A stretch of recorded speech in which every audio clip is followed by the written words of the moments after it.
तो हेलो दोस्तों, जैसा कि हमने पिछले एपिसोड में देखा था कि सेकंड कमांडर साओ वैन से फाइट करने के लिए तैयार हो गया था। तभी वहाँ पर एक ओल्ड एल्डर आते हैं जिनका नाम फुसुन है और वो कहते हैं कि इस जगह पर तमाशा करना बंद करो। लिu xiu तुरंत ही एल्डर की तरफ मुड़ता है और झुक जाता है और उनको ग्रीट करता है। एल्डर कहते हैं, तुम यहाँ पर एशियन क्लैन के गेस्ट को इस तरह से पब्लिकली चैलेंज कर रहे हो, आखिर ये किस तरह का बिहेवियर है। अभी के अभी तुम सभी लोग पीछे हटो और यहाँ से वापस चले जाओ। लिu xiu कुछ भी कहने की हिम्मत नहीं और तुरंत ही एल्डर की बात को एक्सेप्ट करता है और साओ वैन की तरफ एक पैनी नजर से घूरकर वहाँ से गायब हो जाता है। लेकिन फिर उसके बाद एल्डर साओ वैन के पास आते हैं और फिर कहते हैं, मिस्टर साओ वैन, हमें माफ करिएगा, आजकल के यंग लड़के को गेस्ट के साथ कैसा बिहेवियर करना चाहिए बिना सोचे ये सब एक्ट कर देते हैं। अब एल्डर साओ वैन से इतना पोलाइटली बात कर रहे थे तो साओ वैन भी एल्डर को ग्रीट करते हुए कहता है, एल्डर थैंक यू, इस जगह पर इंटरवीन करके आपने फाइट को रोका। उसके बाद फिर एल्डर अपने ड्रोन को आउट करके वहाँ पर जितने भी लोग हैं उन सबको इन्फॉर्म करते हैं और कहते हैं कि सभी लोग मेरी बात ध्यान से सुनिए।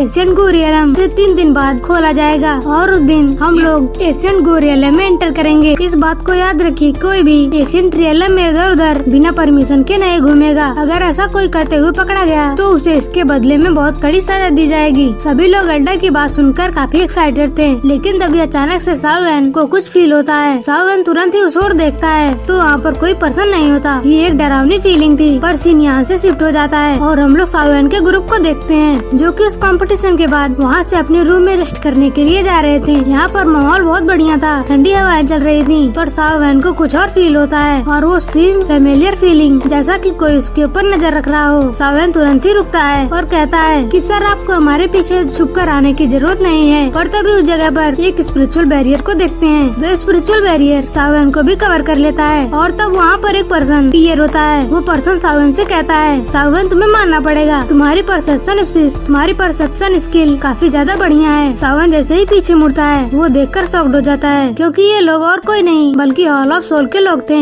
जो पर्सन ये बात कह रहा था उस पर्सन का नाम हुनियान था। साओ वैन उसे देखते ही अपनी एनर्जी को एक्टिवेट करता है और साओ वैन के बाद साओ वैन के तीनों दोस्त भी अपने अपने 1000 एबिलिटीज को एक्टिवेट कर लेते हैं। हुनियान ये चीज देखकर बिल्कुल भी रिलैक्स था और कहने लगता है कि घबराओ मत, मैं अभी तुम लोगों को यहाँ पर नुकसान पहुँचाने नहीं आया हूँ, मैं तो बस तुम्हें देखना चाहता था कि साओ क्लैन एक समय इतना ज्यादा पावरफुल हुआ करता था और अब उसकी क्या हालत हो गई। तुम्हारा याओ क्लैन तो पूरी तरह से डूब चुका है। हुनियान साओ वैन को चिढ़ा रहा था, पर लिटिल फेरी डॉक्टर अगले ही पल हुनियान के ऊपर हमला कर देती है और कहती है कि तुम हमारे पास आने के लिए इनवाइटेड नहीं हो। पर लिटिल फेरी डॉक्टर जो कि 1000 लेवल पर 7 स्टार पर है, हुनियान के साथ आए प्रोटेक्टर एक साथ अटैक करते हैं और फिर उस अटैक को डिस्ट्रॉय कर देते हैं। इससे हमें समझ में आता है कि ये प्रोटेक्टर भी कितने ज्यादा स्ट्रॉन्ग है, तो हुनियान उनसे कितना ज्यादा स्ट्रॉन्ग होगा। हुनियान जो कि एक डेविल स्माइल के साथ साओ वैन की तरफ बढ़ते हुए कहता है, तुम्हारे एंसिस्टर साओ सुएन मेरे एंसिस्टर के हाथों में गए थे और उनके बाद क्या हुआ ये तो तुम जानते ही हो। अब तुमने भी हमारे हॉल ऑफ सोल को अपोज करा है, इसलिए मैं हुनियान सोन सुआन के डिस्टेंडेंस यानी कि तुम्हारा भी वही बिल्कुल हल करूंगा। ये बात सुनकर साओ वैन तुरंत गुस्सा हो जाता है, अपने हाथों को कस लेता है और फिर कहता है कि तुम्हारे एंसिस्टर ने मेरे एंसिस्टर के साथ जो करा उसका कर्ज तो मैं जरूर चुकाऊंगा और तुम्हें मेरे एंसिस्टर साओ सुएन के पास तुम्हारी बहुत बुरी हालत करके गाड़ दूंगा। और साओ वैन की इस गुस्से भरी बात को सुनकर हुनियान हंसने लगता है और फिर कहता है कि साओ वैन, मैं तुम्हारा इंतजार करूंगा, और कहते हुए एक पोर्टल खोलता है और फिर अपने प्रोटेक्टर के साथ वहाँ से चला जाता है। इसी के साथ यहाँ पर वो स्पिरिचुअल बैरियर भी हट जाता है। पर हुनियान की इस पावरफुल फीलिंग को महसूस कर साओ वैन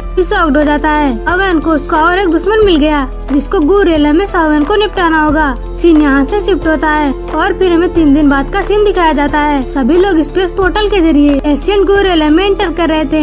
यहाँ पर काफी स्पेस बोट एंटर कर रहे हैं जिसमें अलग अलग एशियन क्लैन के लोग हैं। हम लोगों को फिर से साओ वैन को ग्रुप को दिखाया जाता है जो कि आराम से इस साइड का आनंद उठा रहे थे, लेकिन तभी उस जगह पर एक पर्सन की एंट्री होती है। ये लोग वही थे जो कि फाइट के दौरान इन लोगों को देख रहे थे, जो कि फाइट के दौरान साओ वैन को देख रहे थे। ये लोग यान क्लैन से थे। इस साओ वैन की तारीफ करते हुए कहते हैं कि साओ वैन की कल का तुम्हारा बैटल तो बहुत ज्यादा बढ़िया था। साओ वैन पूछता है कि तुम लोग कौन हो, तो ये पर्सन बताता है, मेरा नाम हो सुआन है और मेरी साथी का नाम हो जी है और हम लोग यहाँ पर कंपटीशन के लिए यान क्लैन से आए हैं। दोनों इस साओ वैन को ग्रेट करते हैं और फिर कहते हैं कि ब्रदर साओ वैन, ये आपको पता नहीं है कि पिल गैदरिंग कंपटीशन के बाद हमारी नजर आपके ऊपर है और हम लोग आपके फ्लेम की पावर को बहुत ज्यादा एडमायर करते हैं। ब्रदर सावन, आप जो इस बार एशियन कंपटीशन में आए हैं, जरूर इसका रीजन हेवनली टॉम होगा। सावन ये सुनकर शॉक्ड हो जाता है। सावन को हेवनली टॉम के बारे में कुछ भी नहीं पता था। फिर वो उसके बारे में पूछता है तो वो स्वान बताता है कि माफ करिएगा, पर शायद आज का साउ क्लैन हेवनली टॉम के बारे में नहीं जानता, तो मैं आपको हेवनली टॉम के बारे में बताता हूँ। ये जो हेवनली टॉम है, ये एक ऐसा टॉम है जिसको एशियन टाइम के पावरफुल एक्सपर्ट एशियन टाइम से प्रिजर्व करके रखे हैं। आपके एंसेस्टर का भी साउ सुएन टॉम हेवनली टॉम के अंदर है। पहले जो पावरफुल एक्सपर्ट्स हैं, वो अपनी एनर्जी के कुछ इम्प्रिंट्स हेवनली टॉम में अपने डिसेंडेंट के लिए छोड़ के जाते थे,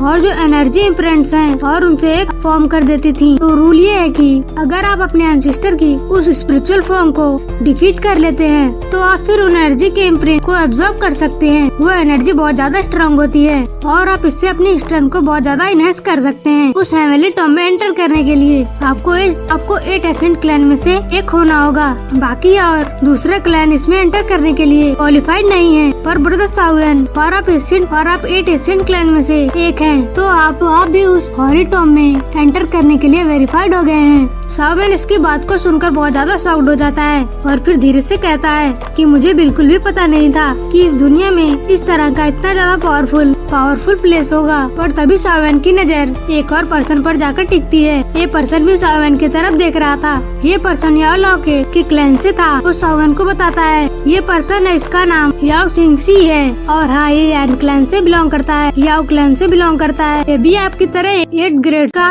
एल्केमिस्ट है। 8 ग्रेड के इंटरमीडिएट लेवल पर है, इसी वजह से इसको लोग मेडिसिन प्रिंस भी कहकर बुलाते हैं। सावन शॉक्ड होते हुए कहता है तो ये याओ क्लैन से है। फ्यूचर में सावन की टक्कर इसी से होने वाली है। पर तभी उस जगह पर एक और पर्सन की एंट्री होती है, और वो पर्सन कू क्लैन का वही सेकंड कमांडर लिंस्यू था, और कहने लगता है देखो तो अभी तो सावन तुम यहाँ तो आए हो और एशियन क्लैन के लोगों के साथ तुम काफी ज्यादा कोजी हो जा रहे हो। सावन लिंस्यू की ओर घूर कर देखता है और कहता है तो क्या तुम यहाँ पर मुझसे फिर से फाइट करने के लिए आए हो? लिंस्यू तब कहता है कि मैं यहाँ पर तुमसे फाइट करने के लिए नहीं आया हूँ, बल्कि एक मैसेज पहुंचाने आया हूँ। हमारे ग्रेट कमांडर तुम्हें एक मीटिंग के लिए इनवाइट किए हैं। सभी लोग शांत हैं। फिर कहता है कि सर तुम्हें इनवाइट करे हैं। अब मैंने इस इनविटेशन को एक्सेप्ट कर लेता है और ये एपिसोड यहीं पर खत्म हो जाता है। Thanks for watching.